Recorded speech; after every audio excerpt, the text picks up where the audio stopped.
Just a reminder to please silence your cell phones, and that recording press conference video on your cell phones is prohibited. We have 2 mic runners in the room. Please wait for the microphone to reach you before asking a question and provide your name and media affiliation at that time. If you're joining us on Zoom, please use the raise hand function. We will get to your questions on Zoom if time permits. Now joining us are members of the Oklahoma Sooners head coach Skip Johnson and student athletes Trey Gamble and Jackson Willits. Gentlemen, congratulations on reaching the finals. And Coach Johnson, will start with an opening statement from you. Yeah, really excited about the finals. There's no doubt about that. These guys been through it all. It's really about our players. I think our coaches would be I don't know what the word I'm looking for, but I mean, I need to talk about our coaches because they've done a great job of preparing these guys to do this. I mean, we've been through a lot. I think Trey said it best yesterday. Been hit in the mouth, played really good early in our year, and then we went through the SEC. I think the SEC really molded us to be prepared to where we're at. We're facing a good opponent with North Carolina. I've known Scott Forbes a long time. There's a lot of similarities in our programs. The culture's really big in that program.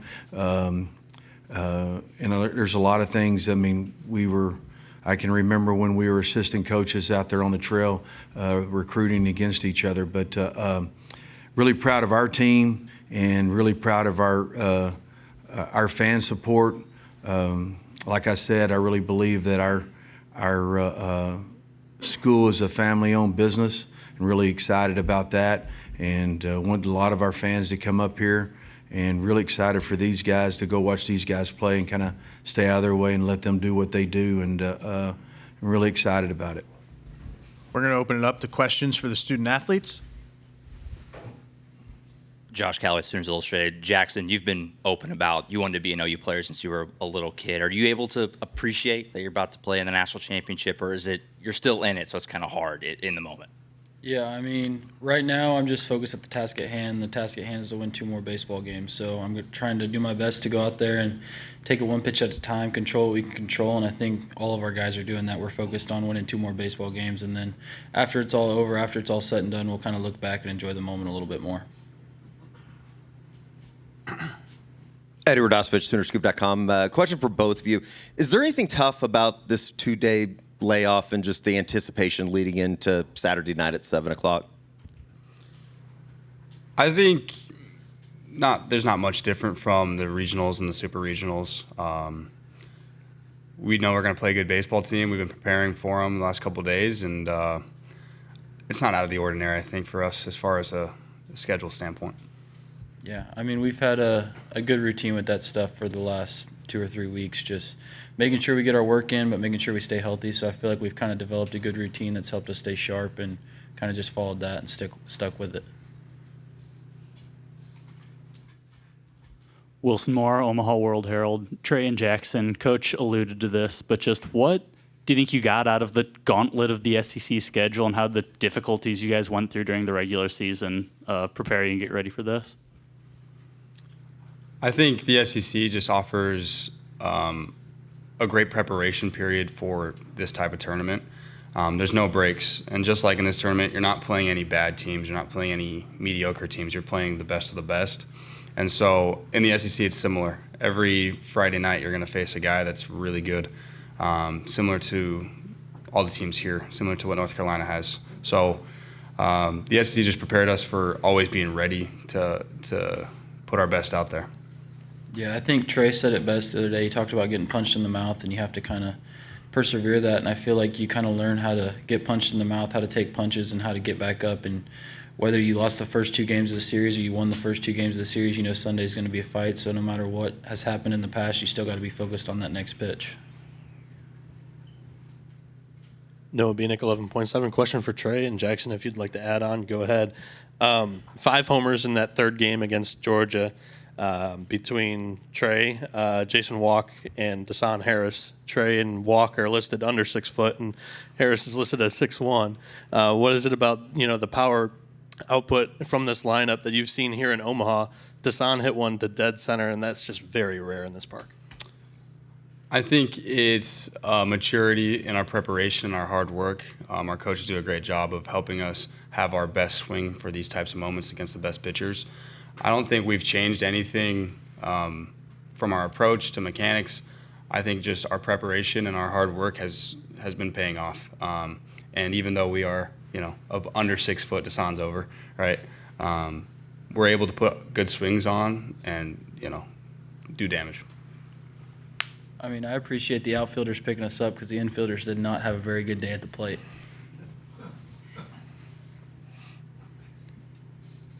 Hey guys, John Hoover, Sooners on SI.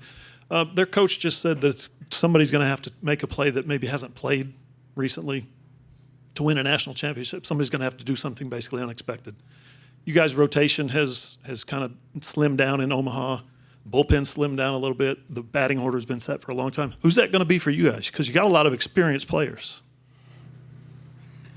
I think that's the beauty of the game of baseball is we have no idea, you have no idea. It's just one day somebody's going to get put in a pinch run, they're going to have to go steal a base, or somebody's going to get put in for defense, they're going to have to go make a diving play that nobody expected. They haven't played in 2 or 3 weeks, and they're going to have to go out there and help the team win in one of the biggest spots in college baseball. Yeah, and like he said, it's so unexpected. The beauty of our team is we trust every one of our guys. Whether somebody goes down for an injury, God forbid, right? But if somebody goes down for an injury or maybe a pitcher doesn't have it that day, I trust everybody that's going to come out of that pen. I trust everybody that's on our bench to come in and contribute.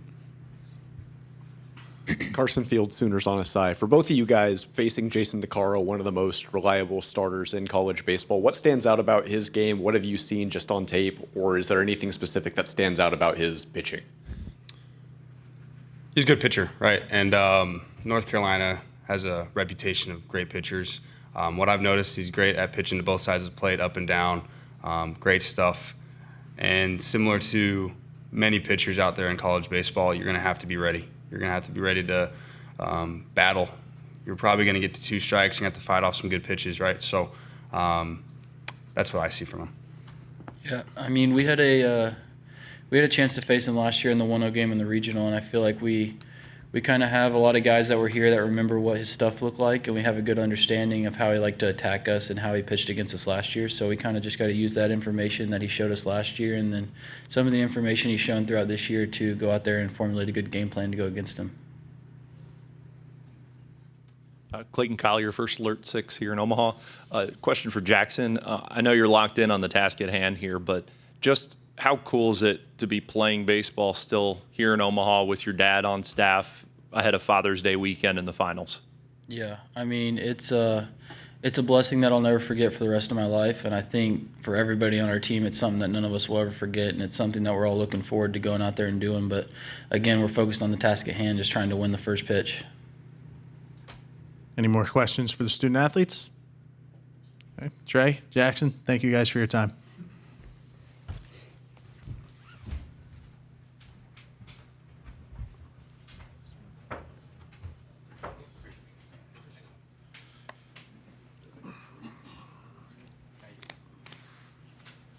Okay, we'll now open it up to questions for Coach. Start in the back. Coach Jason Patterson, ION-CWS, a tremendous amount of experience for you here in Omaha. What's made this particular run and this particular trip through the tournament unique? Probably unique is probably not the word I'd look for. More of just different types. It's different types of players, different how we go. I mean, I think what's really good about our team is we have the best general manager, or whatever you call him, chief of staff.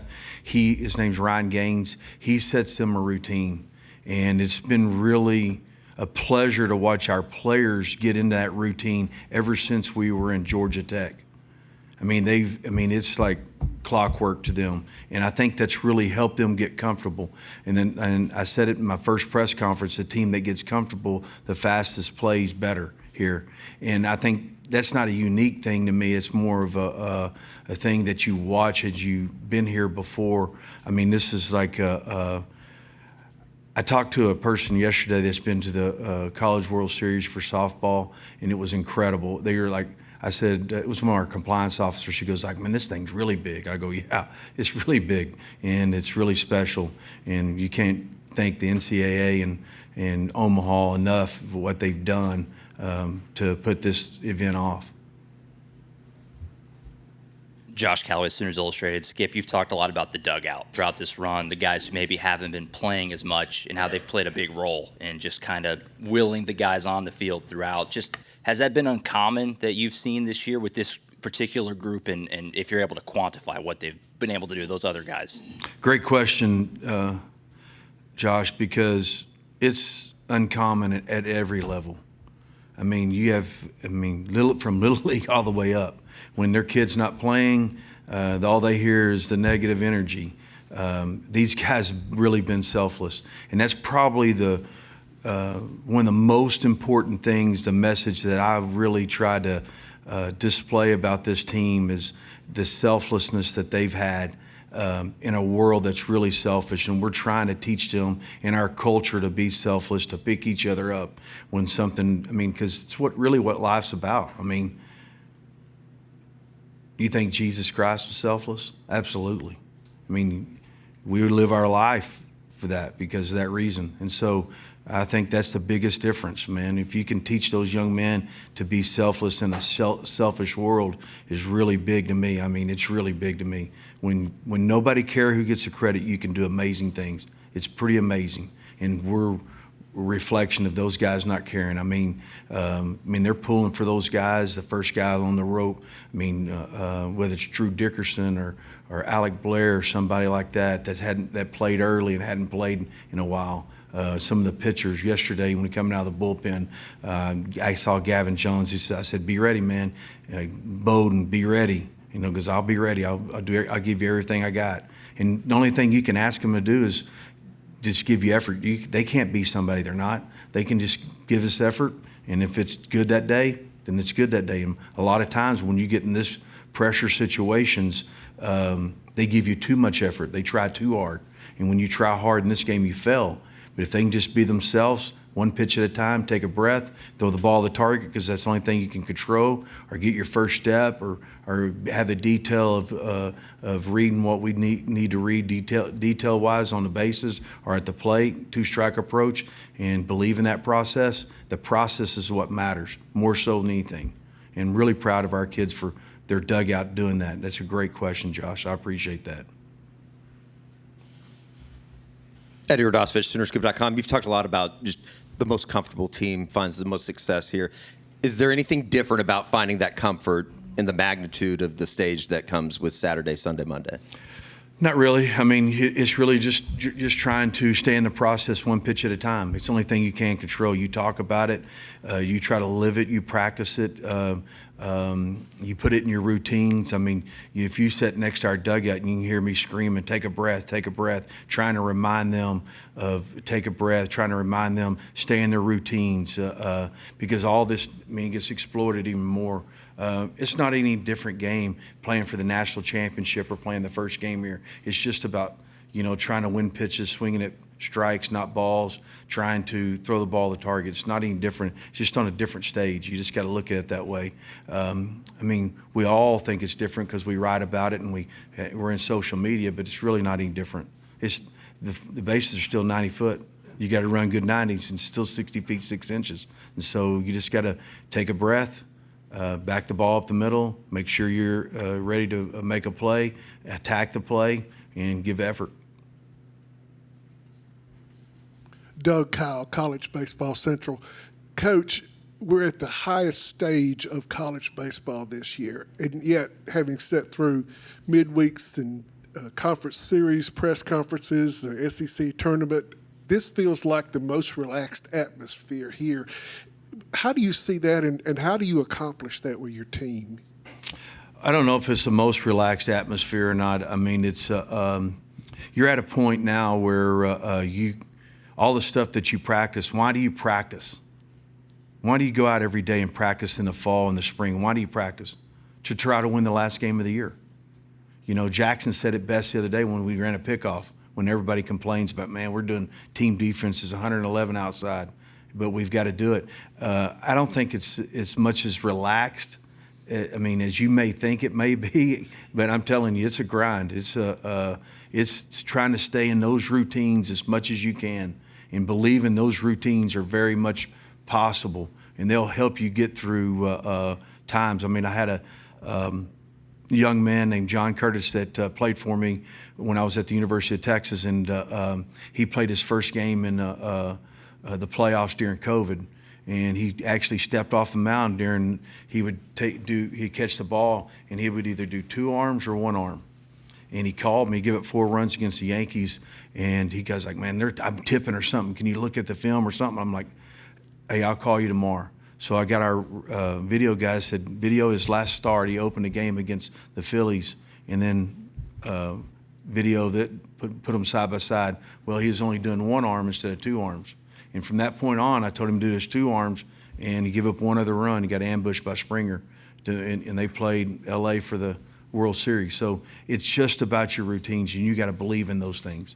And if you believe in them, you have faith in them, it'll help you a lot. John Hoover, Sooners on SI. I mentioned Scott's comment earlier about somebody's going to have to make a play that you don't expect, and you spoke to the readiness of it, to Josh's question. You spoke to the readiness of your guys. We were counting yesterday at practice, something like 12 or 15 guys who played regularly for you throughout the season who have not played yet here in Omaha. Just can you expound on that and the readiness and who those guys are and who's going to make a play at some point? Yeah, I mean, I think that's pretty cool. That's the adversity that we went through. There's a lot of guys that had to pitch. There's a lot of guys that had to play. There's some guys that were hurt. There were some guys that, we had different lineups as we went through it. And I think that's really the cool thing about it. Everybody's important in that room. Everybody, they've had experience. They've been on the field. They've had an at-bat. They've had to come in with men on. They've had to throw a breaking ball. They've had to, whatever it may be, they've experienced it in some form or fashion. And I think they're ready for it. We'll throw them out there and see. If they're not ready for it, they're not ready for it. I mean, the sun's going to come up tomorrow. It doesn't matter. Hopefully, unless Jesus Christ decides to come.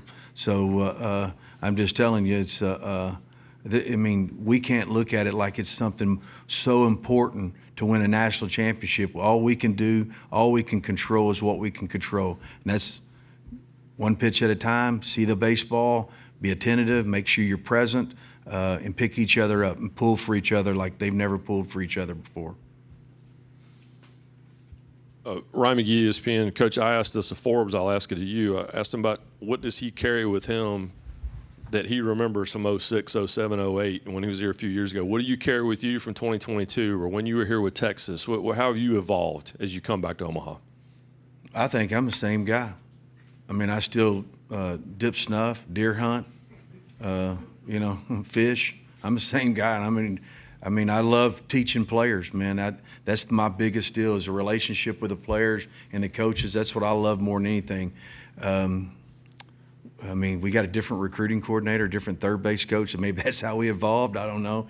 I mean, it's still the same. I mean, it's not any different. You don't all of a sudden wake up one morning and you become a different coach. I mean, you can do different things. Maybe.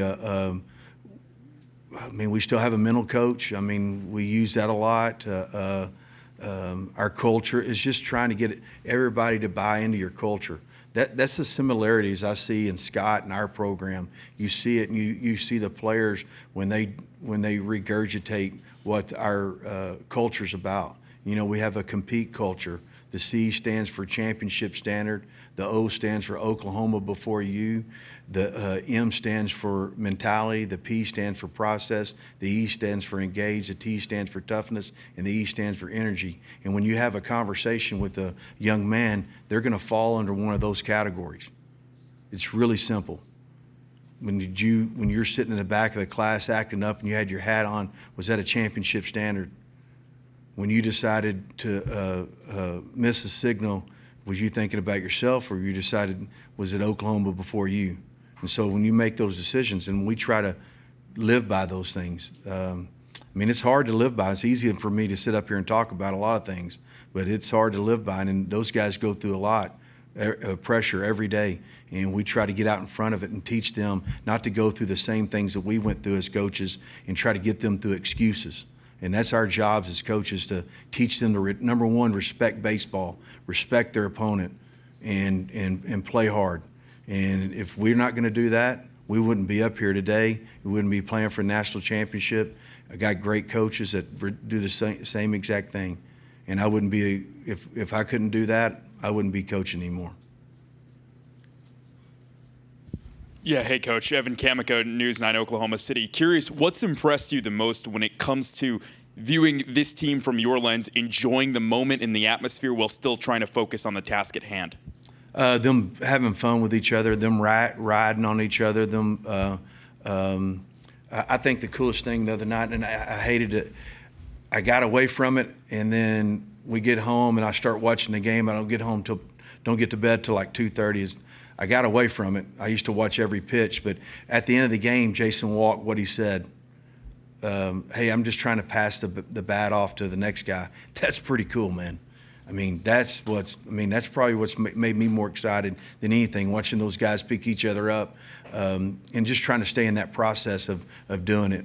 And I was really excited to see the OU family, the coaches, all the coaches come to the game. I mean, that's what Oklahoma's about. It's like a family-owned business, and it goes from our president all the way down to our board member, all the way down to our coaches and players. And I mean, I seen softball girls that were here. It's just awesome. I mean, it's awesome that all that community coming together. And I can't wait till I hope they have a caravan. And you ever heard that song Convoy? Maybe they got a convoy up here. So it'd be awesome. Call it a convoy. Noah Bieniek, 11.7, Coach.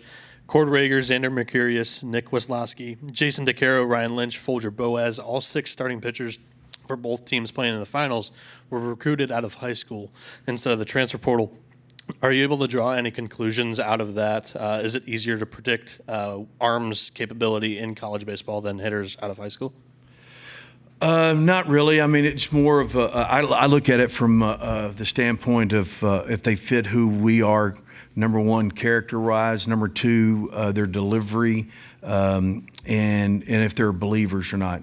Guys that believe in themselves, it's like looking at a 200-inch deer, like, wow, that's a big deer. Like, wow, that guy can really pitch because he believes in himself.